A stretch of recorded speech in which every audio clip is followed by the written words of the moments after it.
I'm Teisha Bader, and in the news, the U.S. administration's launch of its national strategy to combat anti-Semitism. President Joe Biden announced the action plan together with Second Gentleman Douglas Emhoff, Domestic Policy Advisor Ambassador Susan Rice, Homeland Security Advisor Dr. Liz Sherwood Randall, and the Special Envoy to Monitor and Combat Anti-Semitism, Ambassador Deborah Lipstadt. Well, just days ahead of the announcement, leading Jewish organizations urged the president to make sure that the national strategy fully embraced the working definition of anti-Semitism of the IHRA, the International Holocaust Remembrance Alliance. With letters sent to the White House from the Conference of Presidents of Major American Jewish Organizations and from the American Zionist Movement, the AZM, the convening body of 42 national Jewish Zionist organizations, urging, it wrote, that the national strategy fully incorporates and endorses the IHRA or IHRA definition. Well, we are so fortunate to have Executive Director of the AZM, Herbert Block, join us here on JBS to talk about the announcement from the White House and this effort and what it means going forward in the fight against anti-Semitism. Herb, thank you so much for being here. Thank you, Teisha, for having me on.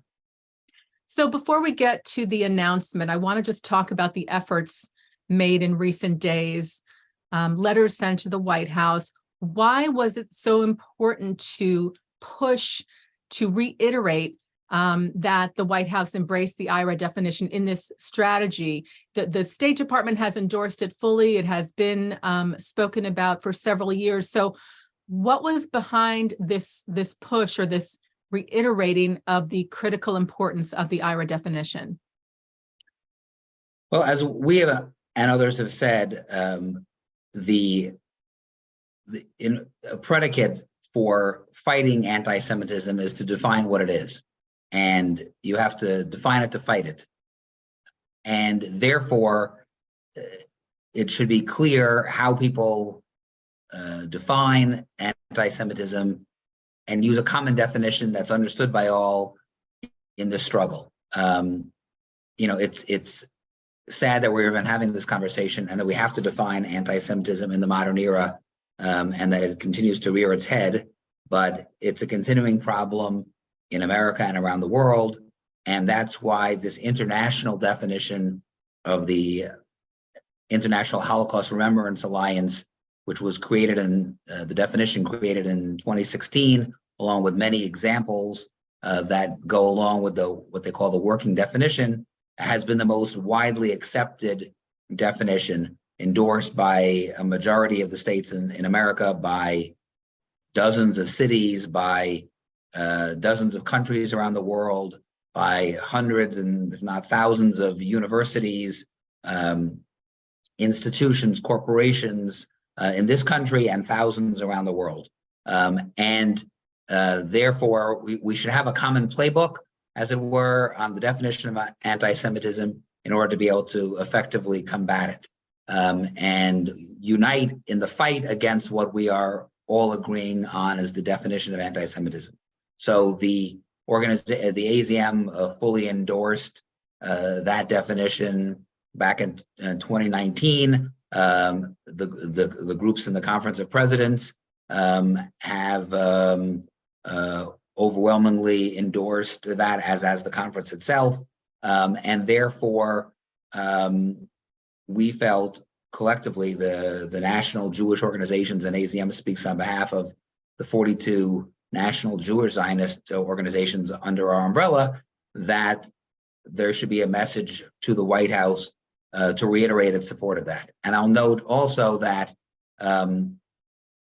when we wrote to Secretary Blinken in the early days of this administration to welcome him in this role, the Secretary responded with a letter to AZM, which is often cited in media coverage and others on the issue of the IHRA definition, that the administration fully embraces the IHRA definition as the policy of the State Department.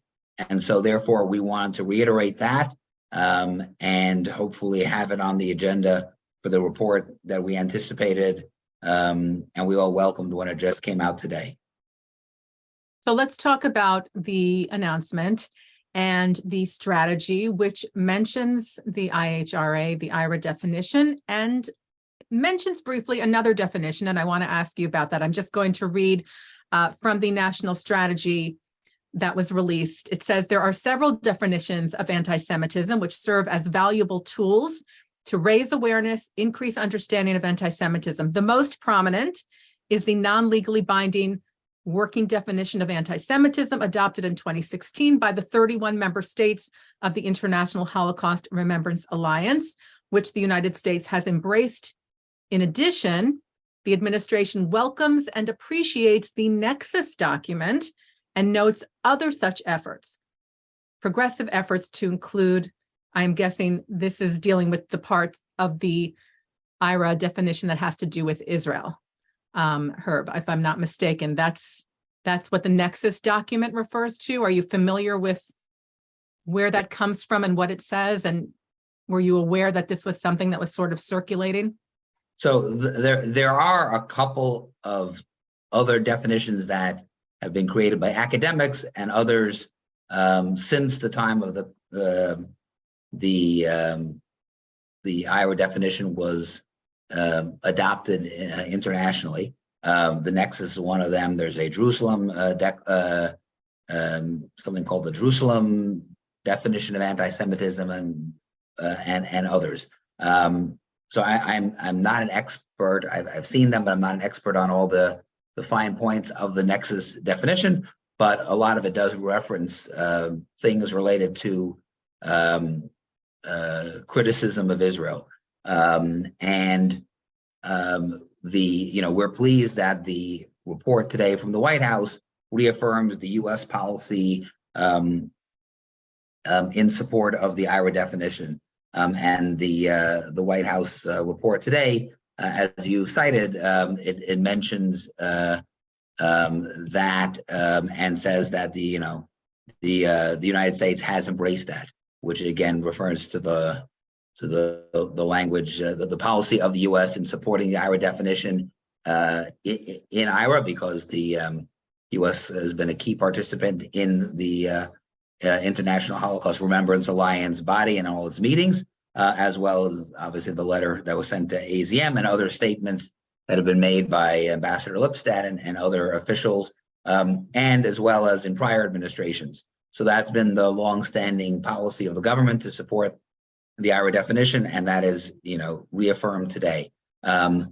They seem to be acknowledging that there are other definitions that others use, but the main point, and I think what's important about the IHRA definition and a lot of this discussion that's gone on in the public sphere and in the media in recent weeks, is a growing acknowledgement that one of the most currently prevalent forms of anti-Semitism is anti-Zionism, and that anti-Zionism is anti-Semitism, and that's something that even in my 6 years at AZM, and I think across the board of our organizations, we've seen a growing acknowledgement of that anti-Zionism is anti-Semitism.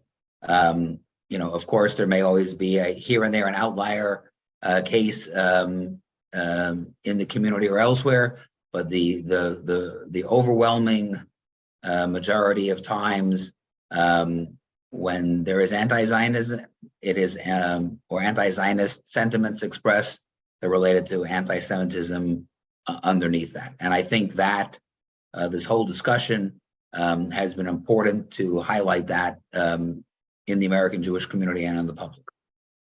Absolutely. I want to talk a little more about the announcement.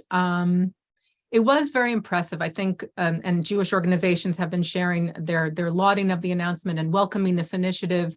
Particularly moving, I thought Susan Rice made some really lovely statements about how she grew up in a community that was heavily Jewish and visited Israel when she was 14, has a strong connection, and just spoke about the importance of standing up against anti-Semitism and all forms of hatred, racism, etc. And she mentioned she mentioned the second gentleman talking about tikkun olam, and she said we have a lot of tikkuning to do, a lot of repairing the world to do. And of course, Ambassador Lipstadt was so passionate and spoke really from the heart, I think, and called this a historic moment. She said the efforts between organizations and agencies in the U.S. administration to come to this conclusion, to offer this strategy, was unprecedented. So, when I was listening to it, I noted her comment. I noted the role of the second gentleman, Mr. Emhoff, who was embraced that, using the bully pulpit of that position as the second gentleman, to address this issue. And obviously that's a platform that second ladies and now the second gentleman can, use their office, which is an unelected one, but gives them a platform to highlight issues of importance. And he's really taken this on. And I noticed the Hebrew phraseology, not just of Ambassador Rice, but even more extensively from Ambassador Lipstadt and from the Homeland Security Advisor, Liz Sherwood Randall, all of whom were up there and quoting, in many cases, Hebrew and psukim from Tanakh and Pirkei Avot and things like that. So that was impressive moment as we're finishing Jewish American Heritage Month to see. And there's been some more attention this year, I think, about Jewish American Heritage Month, and part of this strategy seemed to be, and again, it just came out, so we haven't had a chance to any of us to read it in the last hour, the 60 pages, to draw attention to American Jewish heritage and Jewish American heritage, and the contributions of Jewish Americans to this country as one of the strategies of countering anti-Semitism. And so while it was gratifying to see that and to see officials who are Jewish and hear Hebrew and everything quoted, on the other hand, it's an unfortunate that it's in the context of a strategy to counter anti-Semitism, and that in 2023, nearly 250 years after the establishment of the United States, we're still addressing this issue. And George Washington famously wrote his letter to the congregation in Truro about bigotry, and here we are a long time later still addressing this issue.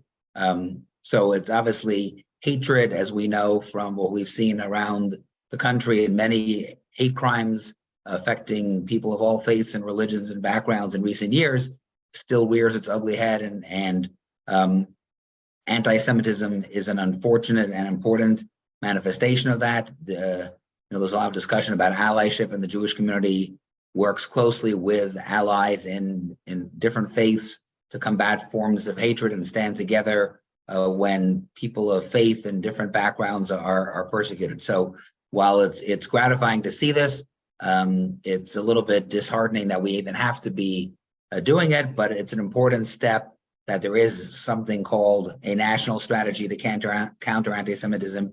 You saw that when the officials were standing at the podium, and that was on the wall, right behind them above the White House logo. So it's giving imprimatur, a hechsher, in our terminology, to this struggle, and ramping up the importance of it in the public sphere, and hopefully will lead to some positive results.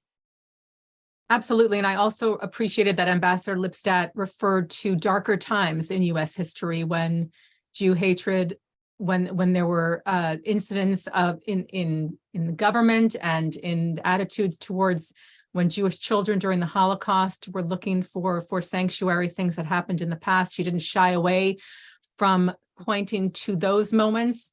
And she said, what a huge difference, of course, it is now that we're standing here with this strategy. And of course, you said, unfortunate that there has to be such a strategy, but it is very moving, and it is an important historic moment to see this come from this level of government in such a strong and firm way.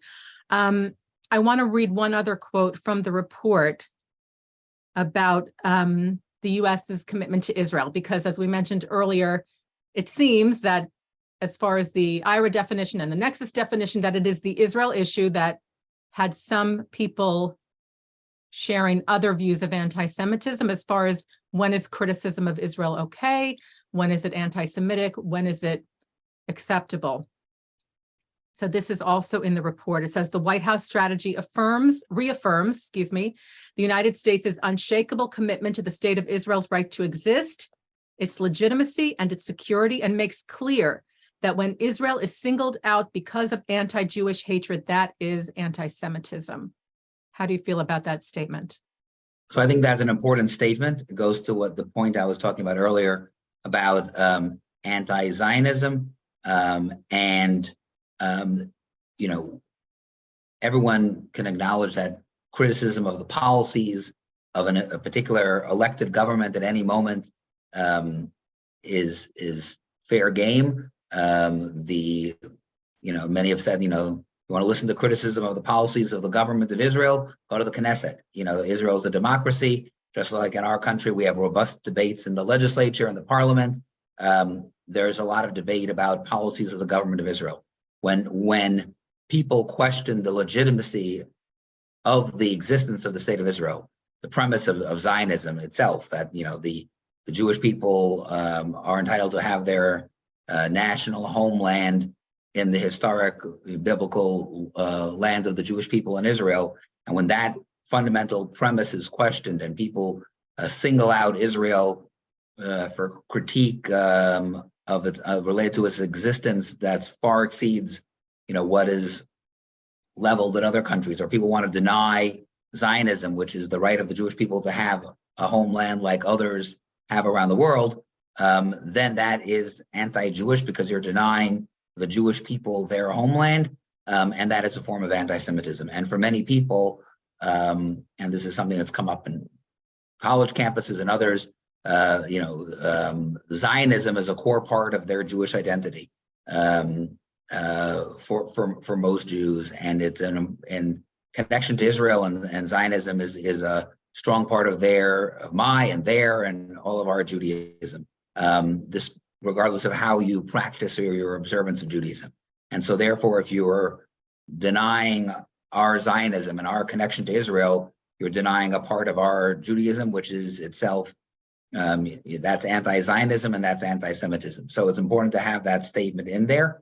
And I do want to acknowledge what you just said in the introduction to this question, Teisha, that it is a significant statement that we are not where we were at the time of the Shoah, where the U.S. clearly could have done more to help refugees, or when there was there were a lot of anti-Semitism or in institutions of the government, or people that had within officials of the government that could have done more to help Jews in that period or other times in our history. So we've come a long way. There's obviously great strides that have been made. The fact that this was even happening in the executive office building of the White House with messages from the president and senior officials is important. And one day, maybe the next step will be that we don't need to do that at all. And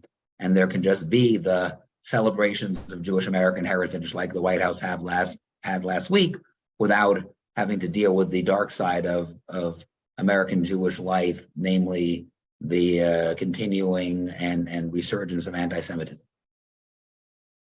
Beautifully said, Herb. I think it was really, it was a moment to take in with the announcement. And of course, as all the speakers who spoke, Ambassador Lipstadt, Ambassador Rice, the second gentleman, who, as you said, again, has really used his position to talk about anti-Semitism, to educate about anti-Semitism. He said in his statements in the launch of the strategy that he didn't expect that he would be in this position in his life to have this podium, but now that he does, he's really embraced it. Right. And so in the coming days, I'm sure we and all our colleagues in the national Jewish organizations are going to, look through this report with great interest. It's, very timely before Shavuot, gives us some good reading material for the holiday and going into Shabbat to delve into it. Obviously, as the AZM, we're concerned primarily, our primary focus is on things related to Zionism in Israel. Much of the report, the vast majority of it, deals with anti-Semitism and hatred and intolerance, bigotry, bias in the United States, again, and strategies that will combat that will benefit Jewish Americans, but all Americans of different backgrounds and faiths as well. So the aspect of Israel and Zionism that we focused on is a piece of it, but part of a much larger strategy that is important. That this that is raising this issue for a national level on anti-Semitism, broadly speaking. And my thought that I started earlier and I got sidetracked was that everyone who spoke on the national strategy, Ambassador Rice, Ambassador Lipstadt, Second Gentleman Doug Emhoff, reiterated how important it was now to implement. It's one thing to bring all these organizations and agencies together to write this document, tens and tens of pages, but now to take it and move forward. How do they see it through? How do we take action? What are the steps? And I'm sure that Jewish organizations are going to be closely involved in this effort. Right, and there are many strategies and reports that have been issued over the decades by many on how to counter anti-Semitism. This is perhaps the only and the first time there's been a national strategy, maybe in any country, but surely in this country, it's seemingly to address anti-Semitism. So hopefully this report will be different than others and just won't be just shelved away and collecting dust among what often happens when government reports are issued. So I think that there's enough of interest in the community and the stakeholders in this subject that this report will be treated differently, and that once everyone has a chance to review it, and they said there's 100 recommendations.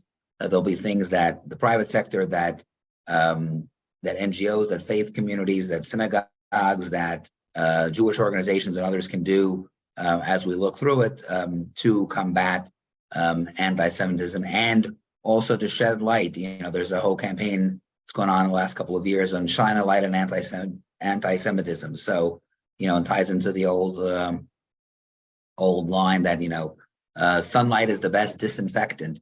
So that when you shine a light on something or you bring attention to it, that's an effective way of